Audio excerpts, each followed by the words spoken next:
back to Showtime! Alam mo, parin Juby, dito mismo sa nilalakaran natin, dito labas-pasok papunta ng Showtime ang ating mga madlang people. Tama, pag dumadaan sila dito, dala nila yung energy at excitement na nakikita natin on screen. Correct. At sa kanilang paglabas, baon naman nila ang kanilang saya at ngiti na nadama nila sa panonood ng Showtime. Ganun ka-exciting, ano? Pero alam nyo, hindi naman lahat ng moment dito masaya at exciting. May mga moment dito na nakakaiyak at malungkot. Nalungkot tayo, naluha tayo kasama natin ang mga madlang people. Tulad nito. Naalala ko yung tatay ko, birthday niya nga pala ngayon. Ay, gano'n. Pati naman natin happy Oo, birthday. kaya happy birthday kung nasan siya. Ayun. May naiyak na. Naiyak nga ako eh. Naalala ko bigla yung tatay ko.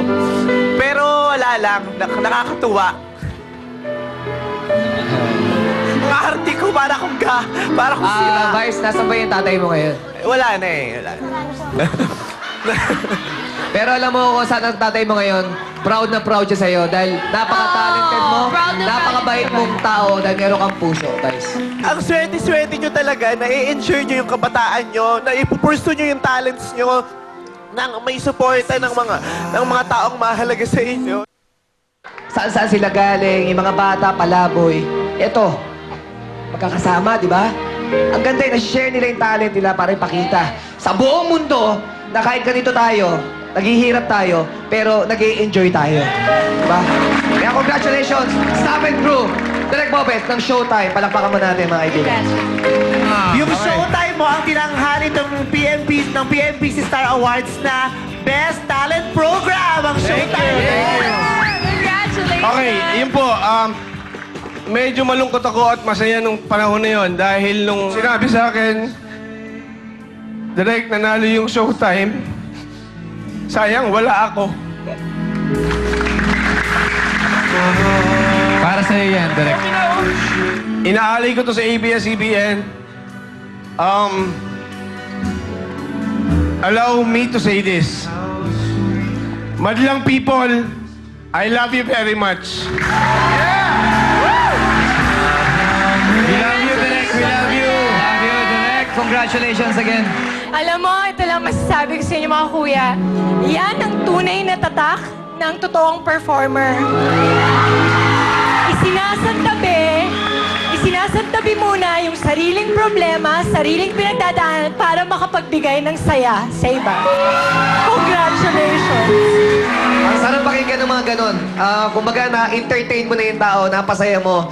Di ba matalo manalo, at least masaya tayo. Maraming salamat. At meron mga ganyang contestant na sumasali sa Showtime. Kapatid, ngayon ko naalala yung unang araw ko sa pag-aartista.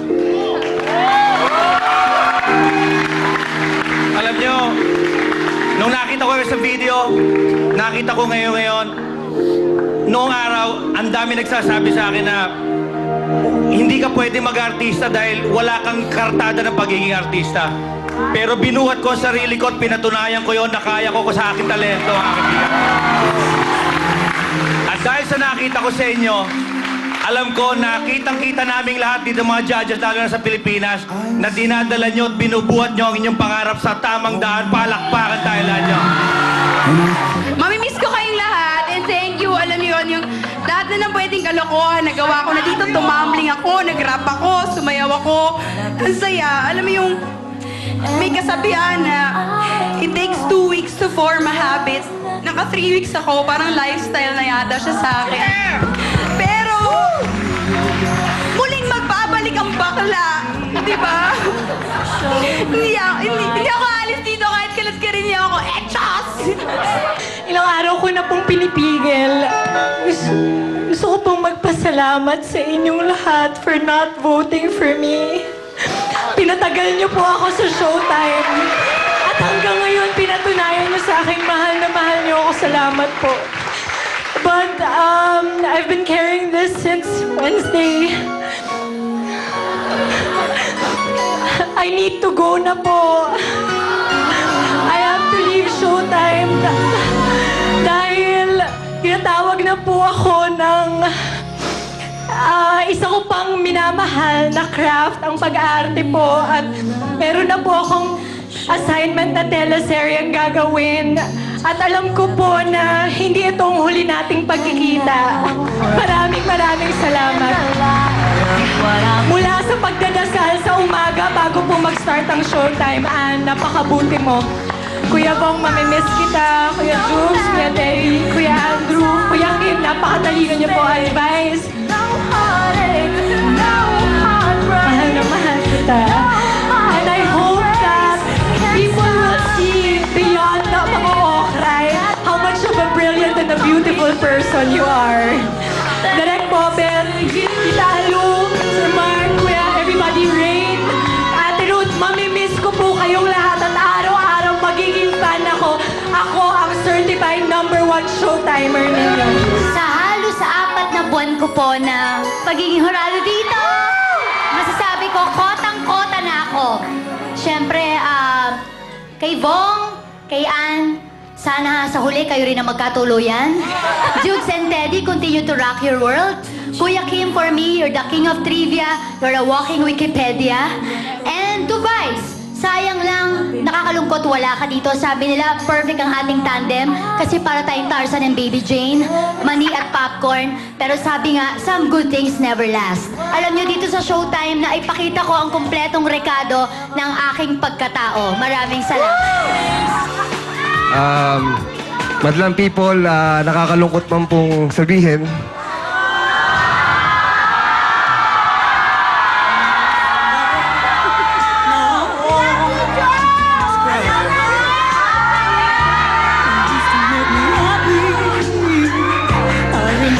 Kailangan ko na po magpaalam sa inyo. May importante po kasi akong gagawin. And sana sa pagsuporta niyo sa akin dito sa Showtime, sana supportahan niyo rin po yung gagawin ko na yun. Mamimiss ko kayo. Sana sa mga patumbling-tumbling ko naaliw ko kayo, napasaya ko kayo. Showtime family, maraming salamat sa opportunity. Kayo uli nagbukas ng pinto sa akin para may pakita ko po yung talent ko. Makapag-inspired ako ng tao. Maraming salamat sa pagtiwala kahit na nasisira ko yung set, nasisira ko yung stage. Tinatanggap niyo pa rin ako, Sir Bong. Salamat sa pagkup-kup mo sa akin sa dressing room mo. Na mula nagsimula ako rito. Isang tunay na kapatid. Aan, salamat sa pagbibigay ng mga gandang comments sa akin. Stay pretty, stay happy. Kuya Kim, yung kuya sa'yo, hindi lang sa pangalan mo, isa kang magaling na kuya talaga. Salamat sa mga payo. Jules and Teddy, guys, kayo mga pinaka-cool na bandang nakilala ko. Salamat. And, guys, ganda. Pretty pie. Mamimiss kita. Salamat sa araw-araw na pagpasaya mo sa akin. Huwag kang magsawang magpasaya ng tao dahil magandang gamot yan para sa kanila. In God will, magkikita-kita po ulit tayo. Maraming salamat sa mga people. Love and peace.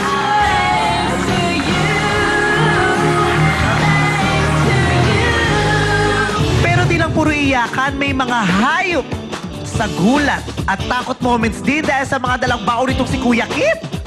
Ngayon ay parang may camouflage din. Pag sinilip natin, ang tawag dito sa palakang ito ay Pixie-cephalus aspersus. Itong palakang ito ay galing sa Afrika. At ito ang palakang nangangagat. Napakatalas ng kanyang ipin at ang kanyang kinakain ay daga. Ito'y lumalaki ng isang gaplato at ang tanda niya 40 to 50 years. Isa sa pinakamatatandang palaka sa buong mundo. Trivia muna tayo. Napakagaling ng ating mga dancer. Ang hawak kong animal ngayon ay napakalambot din ng katawan. Ang tawag dito ay Python regius o ball python na dito'y nakahanap sa Togo at Ghana at Africa. Alam mo ba itong animal na ito, hindi kumakain ng isang taon at hindi umiinom, pero buhay pa rin? Kuya Kim, paborito ni Ann yan. Paborito ni Gusto ba ni Ann. Ann? Ito. I got a feeling. Wala din ko na. Tatakot, kawawa naman yung bunso natin. Kung ang ating mga kalahok ay may bigote, meron naman tayong isang uri ng animal na may bigote rin. Ang tawag sa kanya ay bearded dragon. Ang kanyang scientific name ay Pogona viticeps at meron siyang defense mechanism. Meron siyang bigote na pinalalaki niya pagka may lumalapit ng mga predator. Kuya Kim, Australia, yes. paborito raw ni Ann yan. Saan? Ann?